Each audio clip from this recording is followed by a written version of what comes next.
Joseph and Jessica first met at a church event in the East Coast city where they lived. They loved to do the same things: the beach, movies, professional sports, running, volleyball, parties. Everyone said they were perfect for each other. They became a couple during a volleyball tournament. Joe's friend Liam was supposed to be Jess's mixed doubles partner, but something happened that kept him from doing so. He quickly dialed Jess and Joe on the phone, told them he couldn't play, and suggested they both team up for the tournament. They agreed. They got together for a couple of short practices before the tournament. She was fearless, diving hard for the ball and providing great sets. He was tall and strong, delivering devastating blows. They were perfect for each other on the court.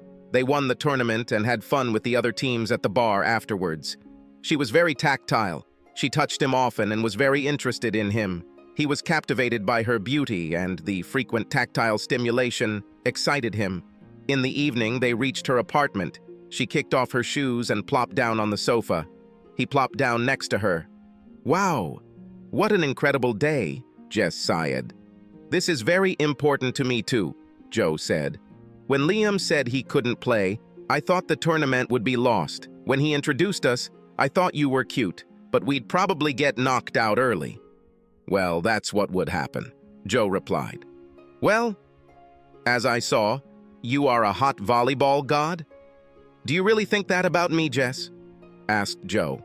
"Something like that. This whole party and the euphoria of victory made my thoughts become heated."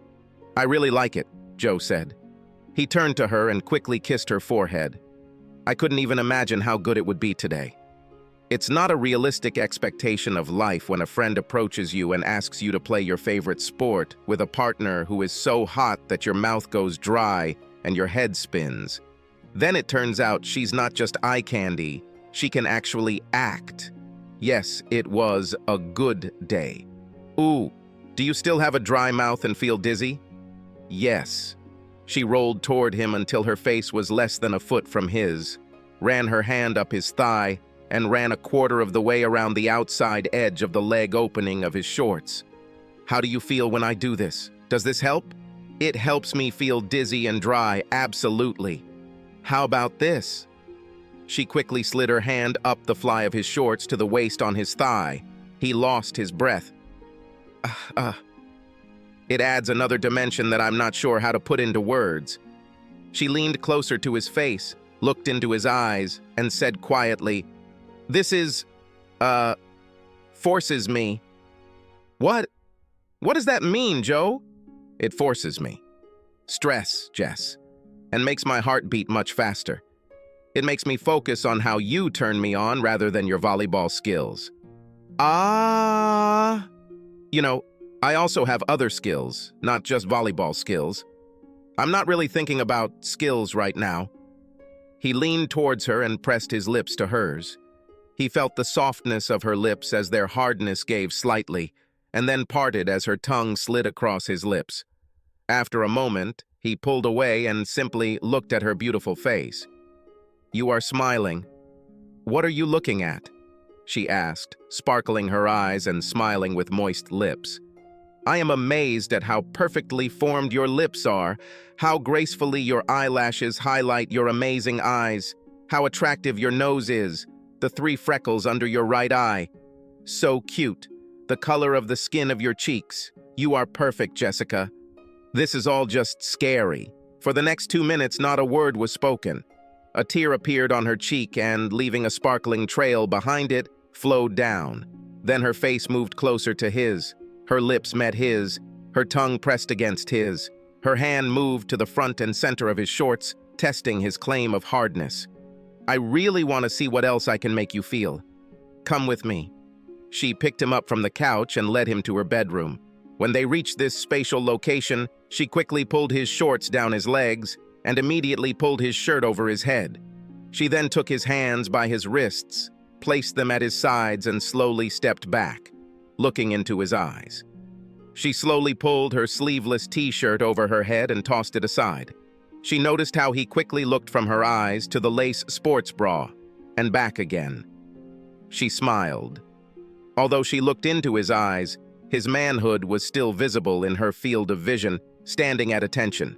She pulled her shorts down her very tanned legs and, standing up, tossed them aside along with her shirt. She repeated the same procedure with her panties. His eyes slid down again, and his mouth opened slightly at the sight before him. And again she saw his growing excitement.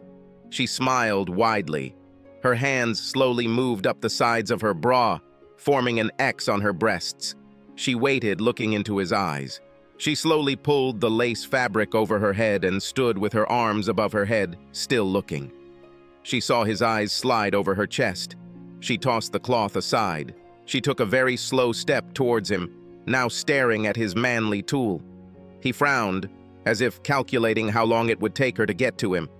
Once at arm's length, she grabbed his manhood with her right hand. The touch of her hand took his breath away. She continued stroking with her hands, and then she looked into his eyes as she lifted him to her lips. I really like making you do this, Joe." Without taking her eyes off him, she gently but firmly pulled him toward the bed. "Now I really want you to make me feel something." She leaned back against the bed and loosened her grip to place her hands on either side of his face and pull his head down. Within a few minutes, he demonstrated that he copes with this important task no worse than in volleyball. Just before she reached her first climax of the night, a thought flashed through her mind. He is perfect. Life evolve.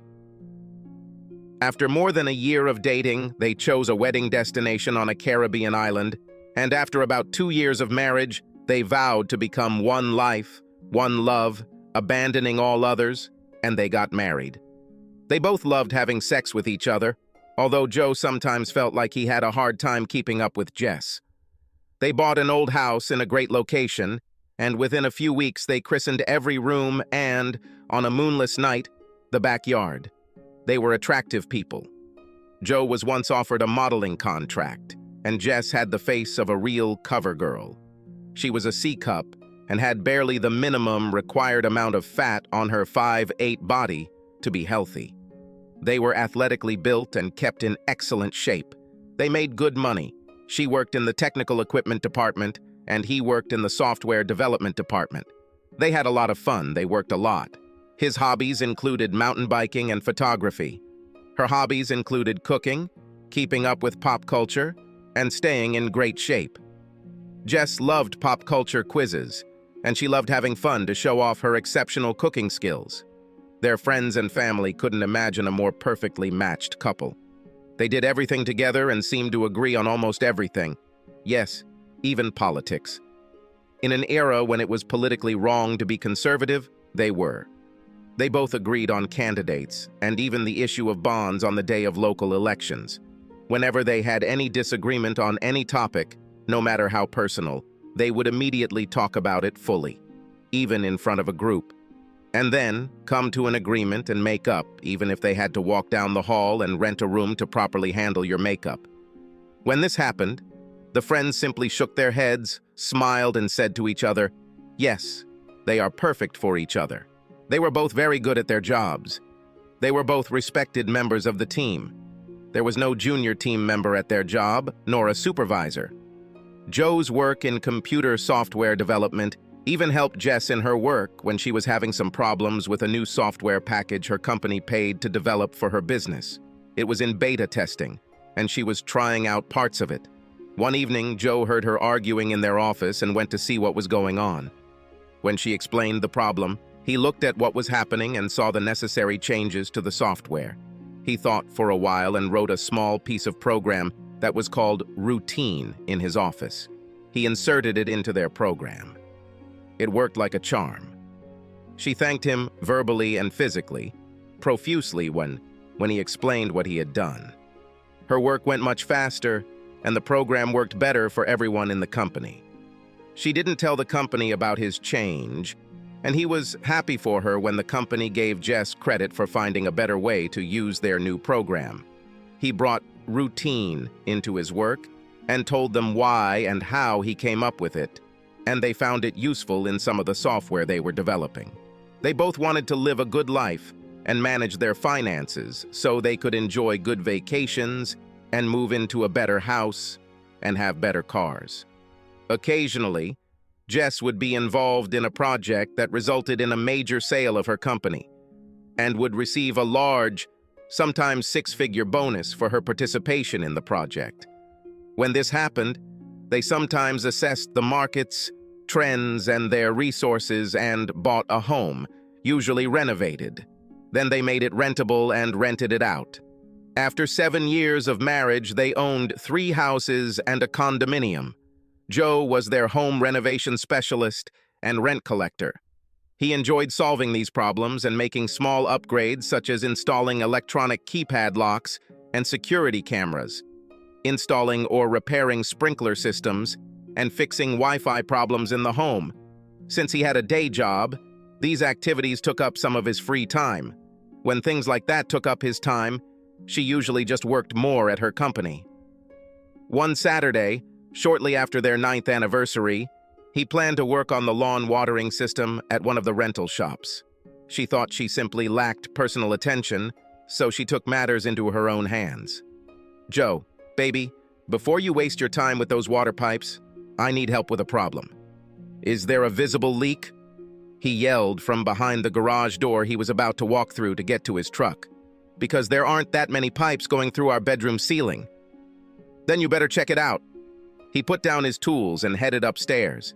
Entering the bedroom, he stopped dead in his tracks, his mouth open. She lay on their bed, wearing only the bud clamps on her chest, each with a small battery-powered vibrator hanging from each one. They hummed quietly. Her knees were pulled up and spread apart. "What the—" "Oh, baby," she whined, breathing heavily. "I think you need to stay home and hang up right here, right now." Her brow was furrowed and her lips were parted. He realized that he had been holding his breath, and then he dropped his car keys and tore off his clothes. Laying pipes can be a very complex undertaking and often requires a lot of thought and measurement. Completing the project requires a lot of digging, threading, and pipe insertion. That day, he did not leave the house, but he measured a lot with his eyes and thought a lot, concentrating on his lips and tongue.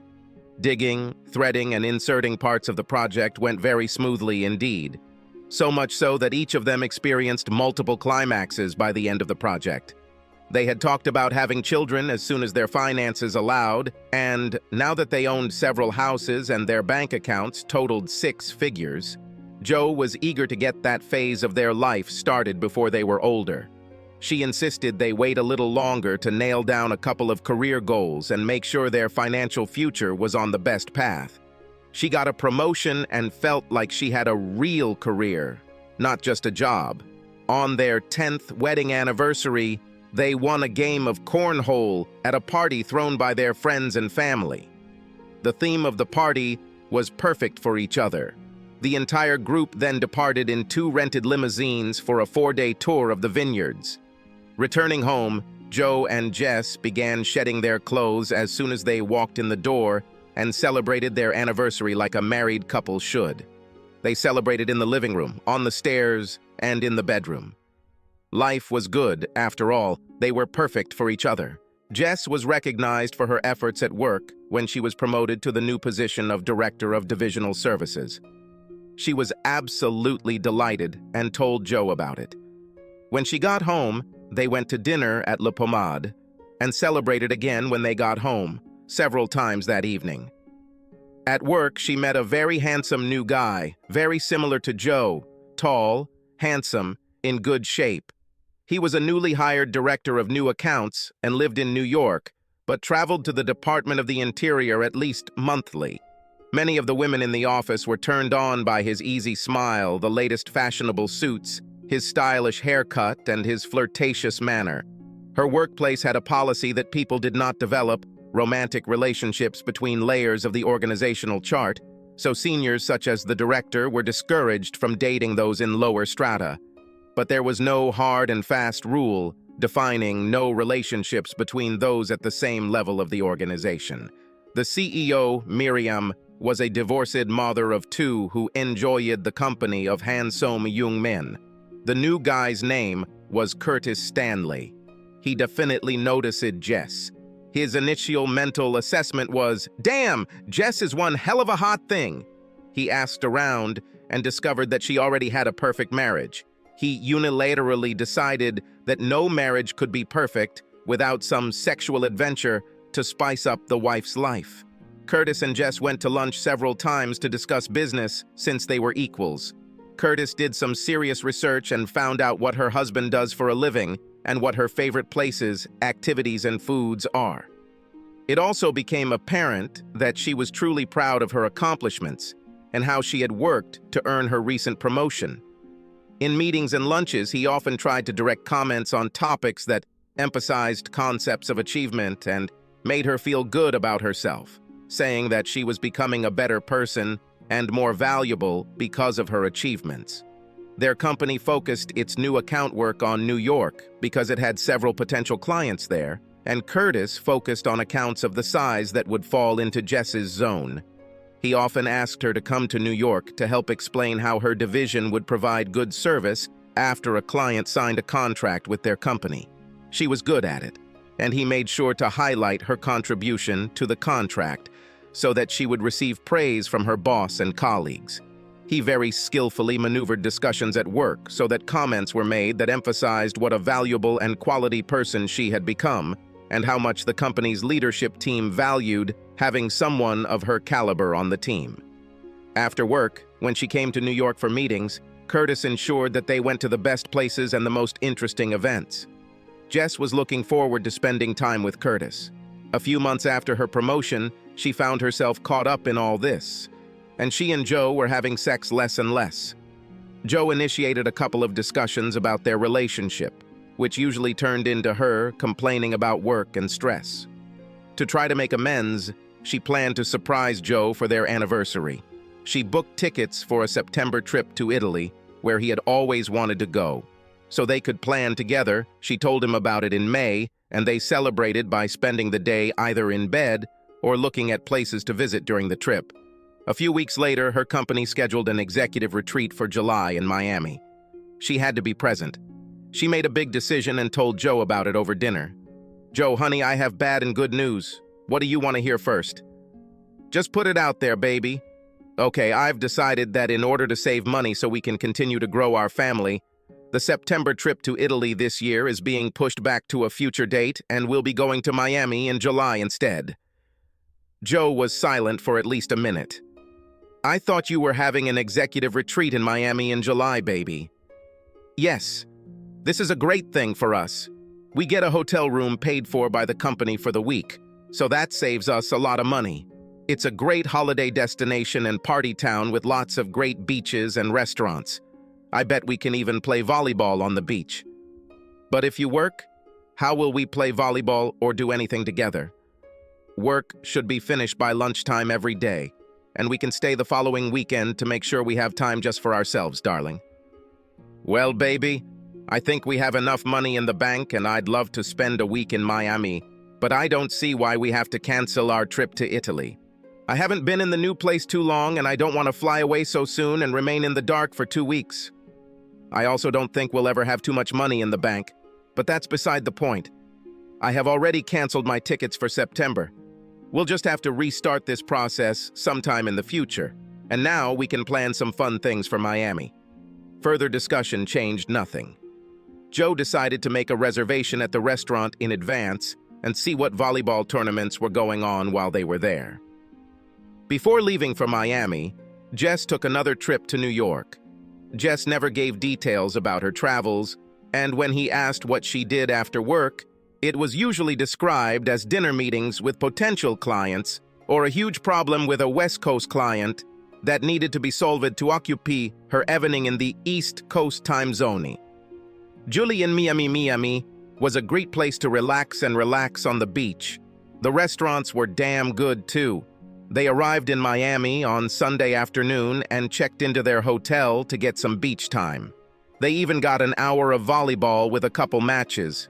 It was welcome night that day, and Jess asked if Joe could attend, and her boss, Miriam, the CEO, gave permission. At the dinner party, Jess spent some time with Curtis. Joe didn't like it, and when he suggested she leave or stay close to him, she said it was just business. They were there for a business retreat, after all. Noticing Joe hanging around, Miriam, who had always thought Joe was quite sexy, sauntered over to him and started talking. He had already been introduced to everyone, and she knew that he was a technician in another industry and that he was a competent person.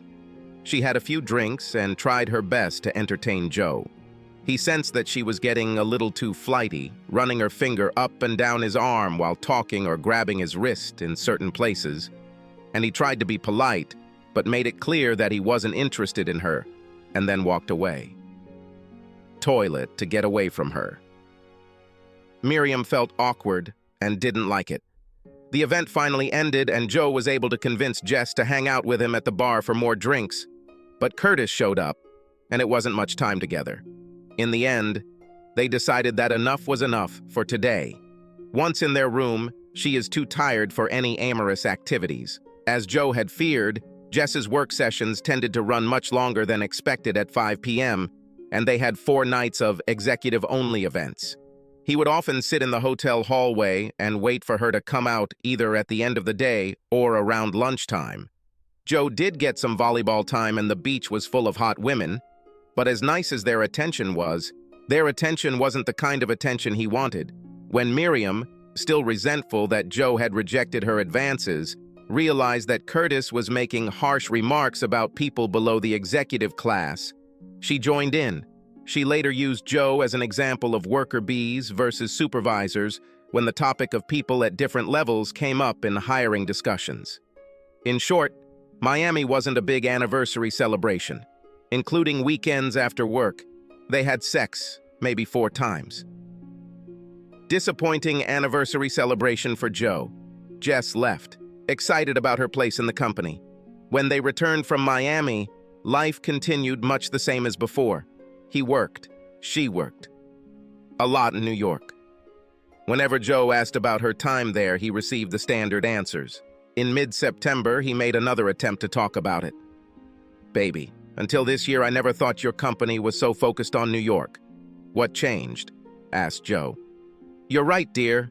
That wasn't the case, but now it turns out we're growing quickly, and it helps to have a critical mass of customers in one place, so our people can handle multiple problems in one trip. Why are you so busy with sales? Miriam says. Having a post-sales service person with the client during part of the sales process results in greater closing rates. It looks like it really works. Either way, this is all part of the year-long push, and it should slow down after this, and the company will still continue to look for sales, and the focus will shift to services much more than sales. I have more meetings in New York this week, and then nothing but a trip to the Midwest the first week of October.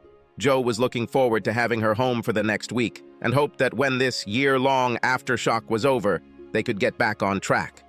They became more like roommates, and their time of physical intimacy was reduced to about 4 times a month. Jess returned home from New York on Friday. Joe welcomed her home with grilled steak and her favorite wine.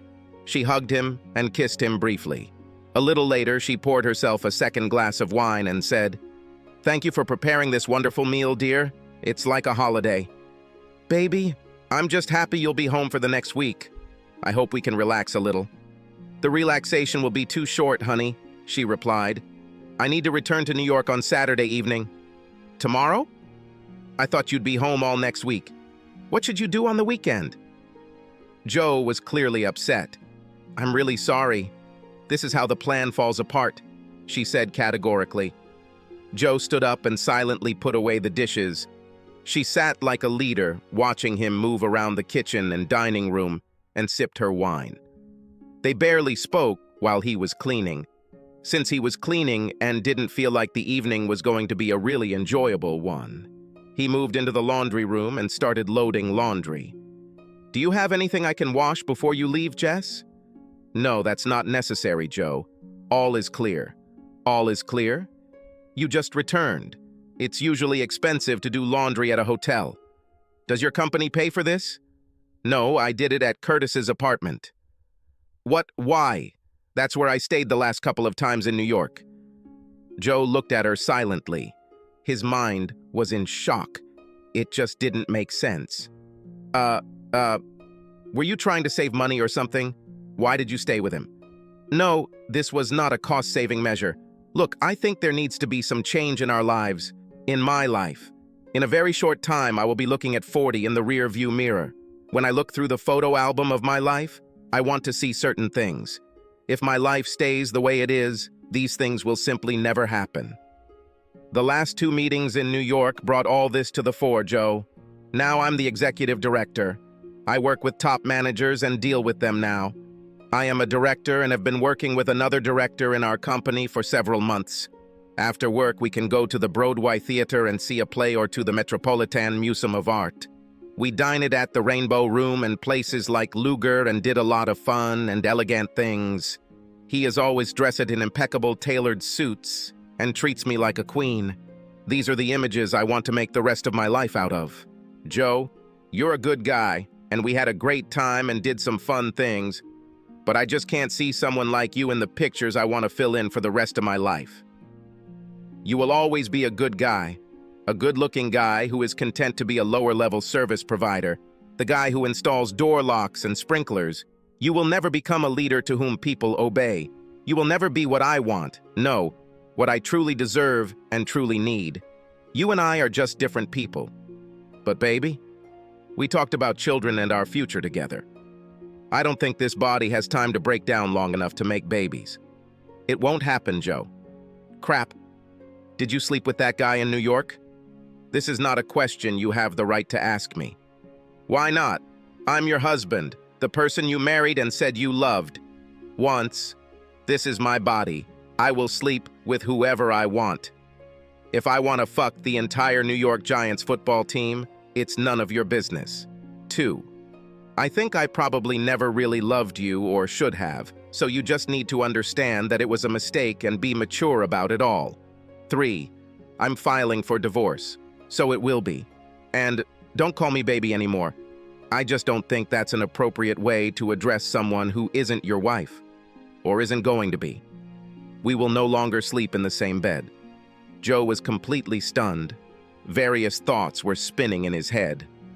Beat up this idiot? To hammer some common sense into Jess?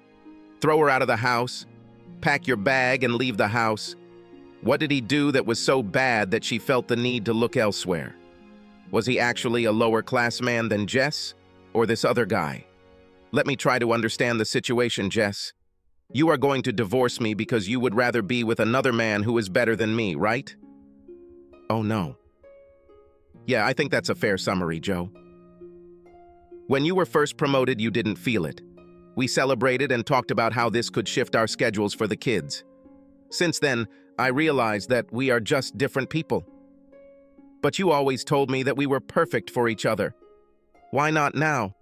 After spending all this time at a party with an asshole director, did you get this cool nonsense into your head? It's not just about him. And his name is Curtis. Others see it too. What do other people say or imply that I am a low-class person to be around you? Other people whom even you know and respect. Oh, really? For example, who?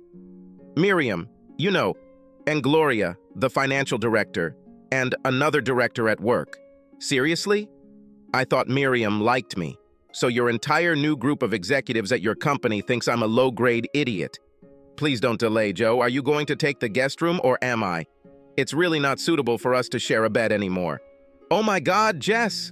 I think all this time in New York means we've been having sex since you had sex with that other guy. Joe, please, everything is over. At least you're absolutely right about that, baby. I'll take the guest room. Joe headed down the corridor and gathered his things for the night.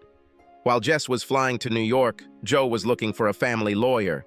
He met a very attractive blonde with sparkling eyes and a serious expression on her lips. When they sat down in her office, she asked, "How can I help you, Joseph?" "Please call me Joe. And I feel more comfortable with Melanie, or just Mel. I need help with a divorce. I need details to give you appropriate advice." Joe laid out the situation, and Mel warned him about the physical abuse, asked him about his feelings about reconciliation, and then gave him a list of tasks to complete while she prepared the legal documents. He began taking the necessary steps to separate their finances and other legal relationships, such as car ownership. Dividing up the houses was difficult. So he and Mel worked out an offer that he thought was fair. Joe notified their circle of friends and relatives. This action prompted an angry call from Jess in New York. "You're an asshole. Who gave you the right to announce our divorce to our friends and relatives?" "You did it, Jess." "When?" "When you said you were divorcing me and that you'd rather spend the rest of your life with that idiot in New York. I expected that we would just point it out when it came up during family events instead of making a huge announcement. Besides, I didn't give you permission to say that." "What's wrong with the wording?" Jess read from the note she received from her sister. "Unfortunately, I have to announce that Jess has decided to neglect her wedding vows and took a new lover from her company, who seduced her. We will not be able to attend social events or otherwise participate in our former relationship with you as a loving couple. Please respect the sensitivity of our situation and allow us to end our marriage as soon as possible." "What's wrong with all this, Jess? You wrote it like I was some fool who allowed herself to be seduced by some smarter or more powerful guy." "I stand by my opinion, Jess, although it doesn't really matter at the moment, does it? This has already been sent to everyone. You wanted a divorce and I wouldn't stay married to you, no matter how much I loved you a week ago, because, as you pointed out, it's inappropriate to sleep with someone who's essentially an admitted slut. I have been tested for STDs and I am awaiting the results, and I suggest you do the same. If he had sex with you while you were married to me, he could have fucked other fools who allowed themselves to be seduced by him. You bastard!" She ended the call and almost threw the phone on the table. Although Joe got some satisfaction from this, he still didn't sleep well. He couldn't help but think about what he had done wrong or not right enough. Thoughts of all the truly wonderful times they had together kept running through his mind.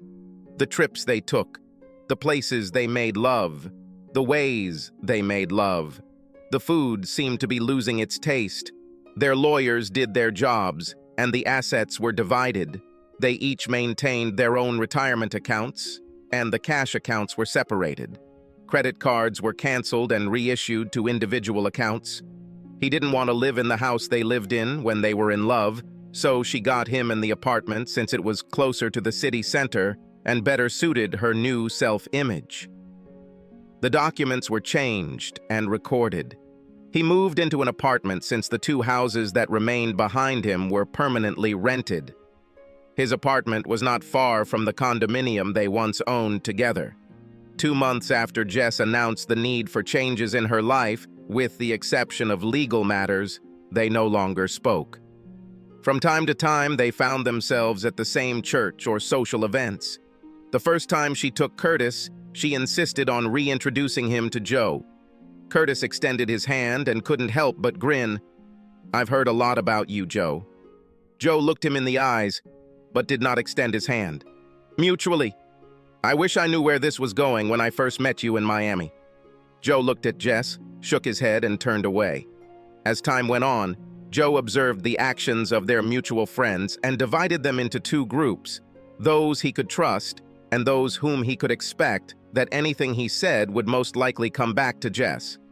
Some people, he decided, would simply no longer be part of his social relationships. He can play catch or drink beer with them in a group, but his feelings and inner thoughts must be kept out of their reach. Joe decided that Neil Sedaka was right. Breaking up is hard. When Joe's friends at work found out about this, they were very supportive. The boss called him into the office and sat him down. "Joe, if you need anything, just let me know. This must be very difficult, and if you need time or someone to talk to, I'm here.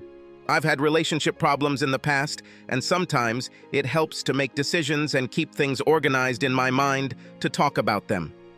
Thank you, Evan, for your kind words. I know it is difficult to deal with all the things that are part of this kind of problem, and if the thought of revving has not arisen, it will arise. When this happens, Joe, don't take any criminal action like beating up the guy or anything else that could land you in jail. I can guarantee that a few minutes of satisfaction will not be worth the potential years of legal pain and suffering it could bring you." "Good advice, Evan, thank you. Now that you mention it, it sounds like you have some experience in this area. This is true? Maybe. What kind of revenge can a person in my position get?" That's a good question. There are different types of revenge. I suggest you look at this as if it were a programming problem, Joe.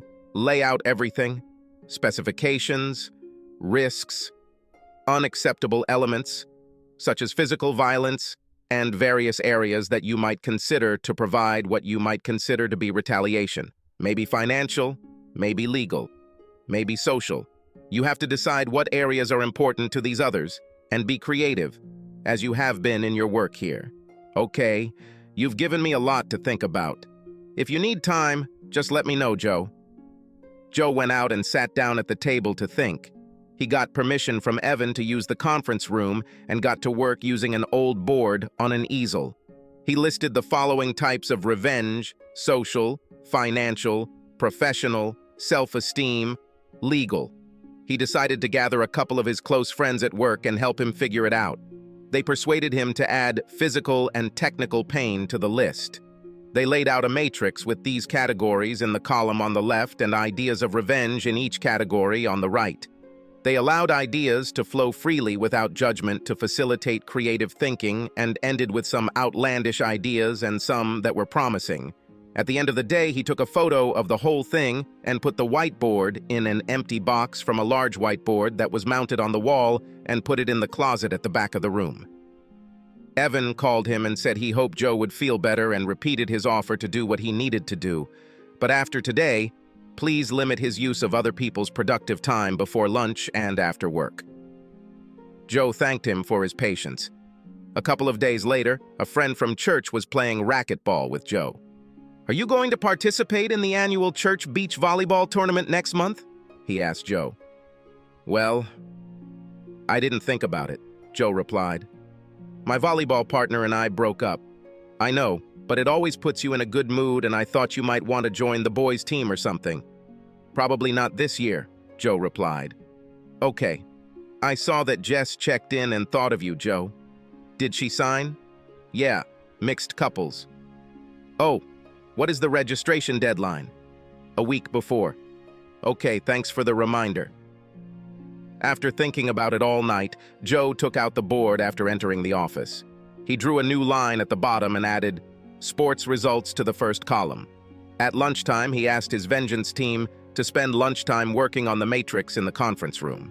That same day, he made a few calls and headed across town for a drink with an old friend from his university days. The next day, Ben, who was one of his VC-Roo friends, walked into his office and closed the door. "Joe, how serious are you about getting revenge on Jess and her world?"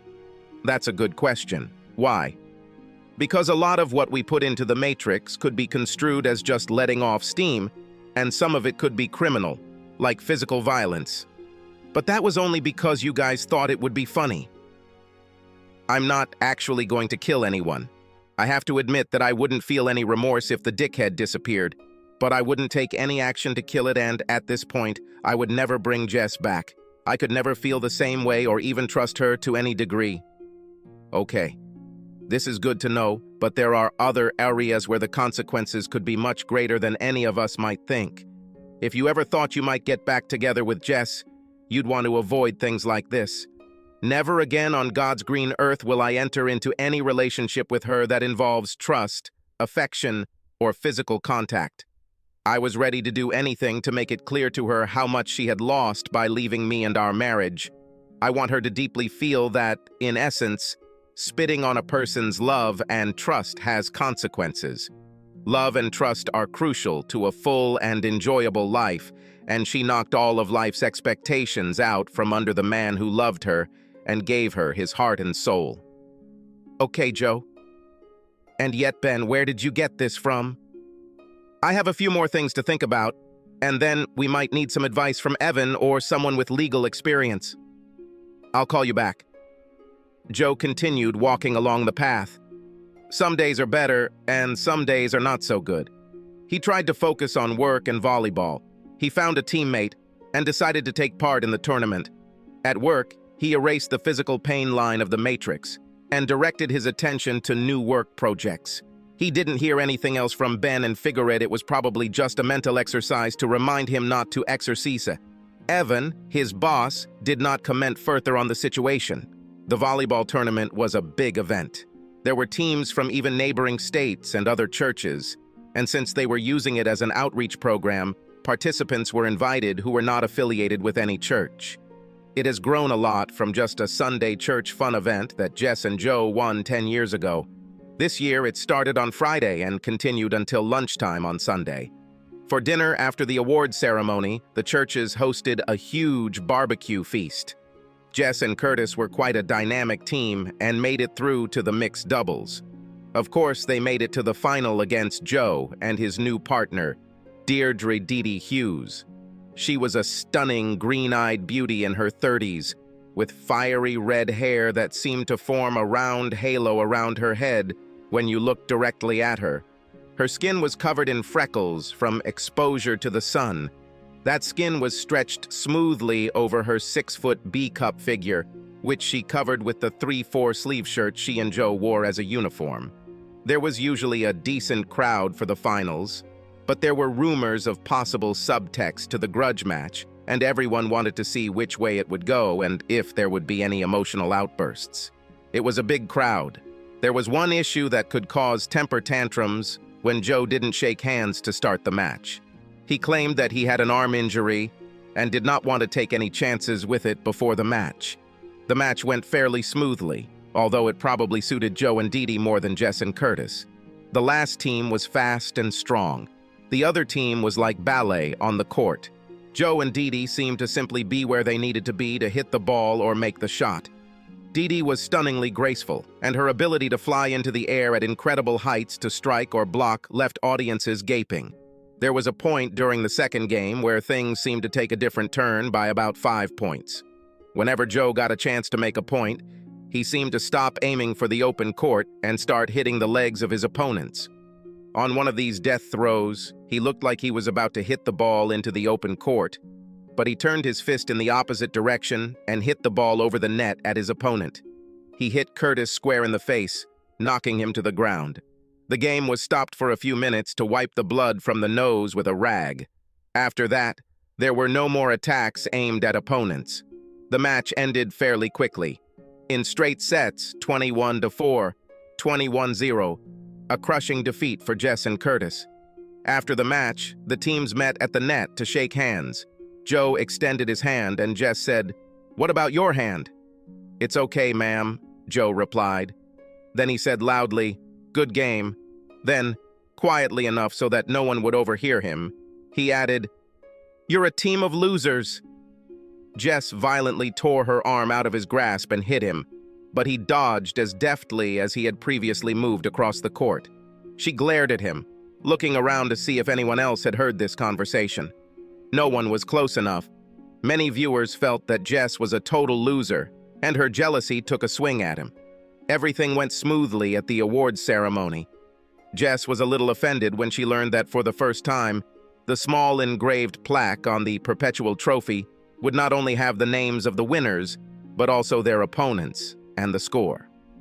At the afternoon feast, Liam asked, "Dee Dee, I just can't shake the feeling that you seem familiar to me. Have we already met?" "I don't think so, Liam," she replied, "but I get comments like that from time to time. Dee Dee and I were friends at school," Joe explained. "We played a little volleyball with her, but she was always better and made it to the Olympics for the second U.S. team in beach volleyball. She injured her ankle and was out earlier than expected, but she was on TV all the time, and she always gets comments like, 'I know you.'" That makes sense," Liam admitted. Later that evening, after Joe took Dee Dee home, she invited him out for a nightcap. Once she had changed and they were settled on the couch, they were close. She said, "I know this started out as a rematch, but throughout all our training and today's tournament, I really enjoyed being back together and spending time with you, Joey." She leaned over and kissed him. It was a long affair that ended with her tongue flicking lightly across his lips as they parted. When he opened his eyes, he saw her lips. He noticed their wet contours and unsteady position. His gaze trailed down the graceful lines of her jaw and down her neck to the top of her breasts. The pattern of her freckles was a sweet counterpoint to her very feminine shoulders and figure. This fascinated him for a moment. He looked into her eyes again. Moisture was beginning to form, causing the green to sparkle in the soft lighting. He was so focused on their game that he forgot how beautiful she was. "Dee Dee, I would really like to explore a relationship with you, but not now. I came to you for your performance, but I also can't deny that now I think I may want more. However, right now it feels too much like a reflection of my past experiences, and you deserve better than to be in a remake of a movie. I would like to see you, go on dates, get to know the Diddy you are now. This is more than fair. I actually really appreciate this perspective. I don't want to be anyone's reflection." They finished the whiskey and agreed on a date in 3 weeks. He walked back to his apartment with a gentle kiss. The divorce was final, and Jess and Joe were now living separately, legally. They were aware of some of the major events in each other's lives because they lived in the same part of the same area of town, had the same friends, and attended the same church. Back at work, Ben asked Joe how he was feeling, and if he was ready to erase the matrix. Joe thought and said, "I still feel that I have not finished 10 years of lies, nor 10 years of love that was of so little value that it could have been thrown away like an old shirt when given a new one. Okay, the idea I had has evolved, and I think we should look at the matrix so you can decide how nuclear you really want to respond." "Nuclear, how is that?" "This can have long-term consequences." At noon, the V crew gathered in the conference room setting up the matrix board. Before they started, Joe said, "Ben came up with a new point in the legal row, but first let me fix this." Joe rewrote the category physical pain, and in the square next to it, in red, he entered a bloody nose from volleyball. He continued to write in red for the social humiliation of his initial divorce announcement and his sporting humiliation. Red means it's done. Now it's up to you, Ben. After Ben explained his idea, the room fell silent. His remarks concerned 2 aspects of the same action. The first action he had already discussed with Evan and was in the process of doing, but the second was left to Joe. A discussion followed about the pros and cons of the actions. The meeting adjourned, leaving Joe to decide whether to take action or not. Joe took a few weeks to consider his options, and his life moved on. He made his decision and moved on with his life. Life included finding out that Jess was pregnant and living with Curtis in the apartment she got after her divorce. Joe hadn't gone to church since the volleyball tournament, but one Sunday after church, he ran into Jess in the parking lot. "Are you going to congratulate me, Joe?" "I thought your hot body was too precious to bear children, Jess, or was his top-class seed too strong to resist?" "It must have been top-class because it wasn't planned, loser." "How long?" 7 months. "So you didn't even wait until the divorce was final to get pregnant." "A top-class seed is a top-class seed, loser. As I recall, looking at the trophy in the church window this morning, you and the idiot are losers. And you're an asshole. Just a simple-minded, low-class asshole. A loser in life who will never achieve anything. Just in case you're wondering where I am if you don't see me next week, Curtis and I are going to Monte Carlo for a vacation. A top-class vacation, loser." "Keep an air sickness bag handy," Joe suggested, turning away. "Bye, loser." She got into the car. Decisions have been made. Action has been taken. Life went on. Jess's company encountered some problems that began to complicate the situation. Miriam was on edge, as were the CFO and general counsel. As with all modern companies, this anxiety rippled through the organization. Several people have been laid off, and budgets have been tightened. Problems at work exacerbated tensions in Jess's apartment. As her pregnancy progressed, Curtis became less and less interested in doctor's visits and other events associated with childbirth. Changes at work interfered with his travel schedule, and he became a little irritable. His move to their city from New York did not make him as happy as he thought, and their relationship with the upper class became strained. During her work, the root cause of the company's recent problems was identified as a legal issue regarding their software. It turned out that the company they hired to create a software product critical to their services had somehow used a program that was the legal property of another company without that company's permission. And since Jess's company was the company that paid them to create product and therefore shared ownership of that product, they shared responsibility for the stolen code. To make matters worse, her company and the software company were selling modified versions of the program for use by even more different companies as part of those companies' service delivery processes. Since the software had been in use for several years, no one could remember who was at fault for using the corresponding code routine. People were laid off from a software company, and legal costs were taking a toll on her company. The company, which was the legal owner of the code, wanted back the licensing fees from Jess's company and all the money they had ever received from other companies for using the software they claimed to be theirs, plus fines. After months of legal wrangling, the options remained unchanged and could no longer be delayed. Jess's company could either stop using its program or enter into a licensing agreement to pay the owner of the rights to the key program code. The software company that developed the program with her company recently closed down, and its employees were absorbed into the industry. Not using the program and trying to replace it with some other software company would put them out of business due to the time it would take to do it with a new company that was completely unfamiliar with the product. They were stuck making a cash deal for licensing. This ended with a 10-year declining payment schedule that initially incurred high costs and then began to decline after a couple of years to a reasonable annual figure. The cuts caused by the huge payouts led to even greater turmoil for the company where she worked. Salaries and commissions were cut or eliminated. By the time Jess was approaching her baby's due date, she and Curtis were sometimes barely civilized roommates. One day she came home after work to find that most of Curtis's things were gone and he was taking the last things out of the closet. "What are you doing, honey?" "I left the company for a new job on the West Coast. Need to go. Got a plane to catch, Jess." "When will you be back?" "Our baby will be born any minute." "I don't plan to return in the near future. You have health insurance to have your baby.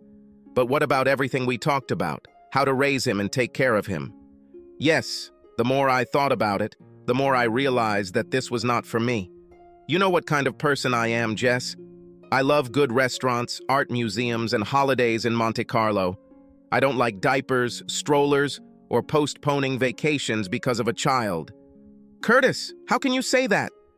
I thought you loved me, and once the baby was born, our relationship would go back to normal." "I have to go, Jess. Bye." He closed the door behind him. Jess collapsed on the sofa in tears. She was filled with sobs. Tears flowed like a river. My chest heaved heavily. It was difficult to breathe. Suddenly, she felt a stream of liquid gushing out of her. "Oh my God! My water must have just broken," she thought. She tried to pull herself together and think about what to do next. She called one of her friends from work. "Gloria, could you help me? My water just broke and Curtis is at the airport leaving." "Oh God, Jess. I'm afraid I can't. I'm at my sister's 2 hours away. Try calling Anita or Susan. I'm sorry I can't help you anymore, for now." Gloria's cell phone went offline. Jess called the other two ladies. Anita's cell phone went to voicemail. Her call to Susan yielded the answer. This cell phone is not set up to receive voice messages. Her body was telling her there was no more time to waste. She stumbled into the bedroom, grabbed her baby bag, and headed to the car. She had difficulty getting into the BMW, but managed to open the door, throw her bag on the passenger seat, and get behind the wheel. She made the 20-minute drive to the hospital. After only half a mile, she realized she simply couldn't do it. She began having contractions that made driving too difficult and dangerous. It dawned on her that there was someone else she knew who lived very close to her apartment and could get there very quickly.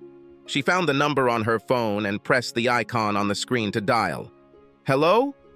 Is this Jess?" answered the voice. "Oh, thank God. Joe, are you at home? Please help me right now." "Yes, I'm here. I was just getting ready for the evening. What do you need and why are you calling me?" No time to explain. She didn't want to argue if she had gotten to the point where she needed help, and she didn't want him to refuse to come. She thought he would respond to a simple plea for immediate help and, once there, help her get to the hospital. "I'm in my car on the street in front of the Ashton Glen apartments. Please come right now. It's a matter of life and death." "I don't think you're dying, but I'm still going to the door and you're very close, so I'll stop for a minute and see what's there." "About." "Joe, thank you very much." She ended the conversation. Another wave of contractions washed over Jess. She left the headlights on, turned on her hazard lights, and winced as another contraction hit her. Joe arrived about 3 minutes later and stopped at the curb right in front of her car. Her headlights illuminated a canary yellow Audi R8. Joe got out and walked over to her car. She rolled down the window. Luckily, she didn't feel any contractions at the moment. "Thank you very much for coming, Joe. What do you need?" "Car problems, Jess?" "No, my water broke. The baby is due right now, and I need your help to get to the hospital right now." "Where is the idiot?"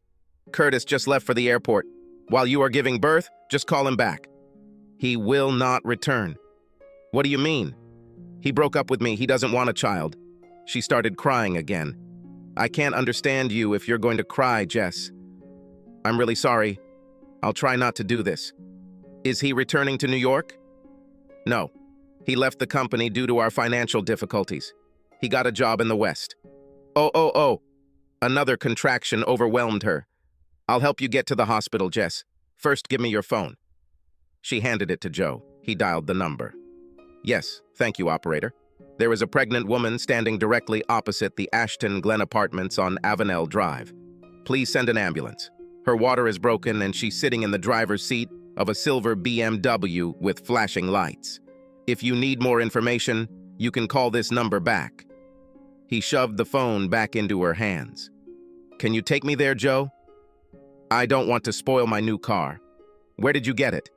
It looks very expensive and your suit looks really great. It turns out that the program I wrote to help your company's new software work properly is owned by my company, because my employment agreement gives them ownership of everything I create while working for them. But if the employee creates a huge cash flow, he gets a percentage of what he earns. Because your company sold the use of the program to other companies, all of those companies owed my company huge licensing fees. Remember those 6-figure bonuses you used to get from time to time? I received a 7-figure payment and more payments are coming soon." Another wave of contractions hit Jess. "I see you are in no position to have a real conversation. The ambulance should arrive soon. We must run. I have a date. Bye, Jess." Another painful and demanding wave hit Jess. Joe turned away and walked to his new car. "Joe, could you stay until the ambulance gets here and then take care of my car?" "I don't think so, Jess. This is what a husband, or at least the father of a child, would do." "Joe." Opening the car door, he stopped, turned around and said, "I think I can say that this idiot is an asshole and you are a cheating slut. You and that idiot Curtis perfect for each other." He got into the car and drove away. Subscribe to our channel so that your second chaff doesn't cheat on you, and go ahead and listen to the next story, because this story is nothing compared to the next one. If you're under 18, don't even think about listening to the next one.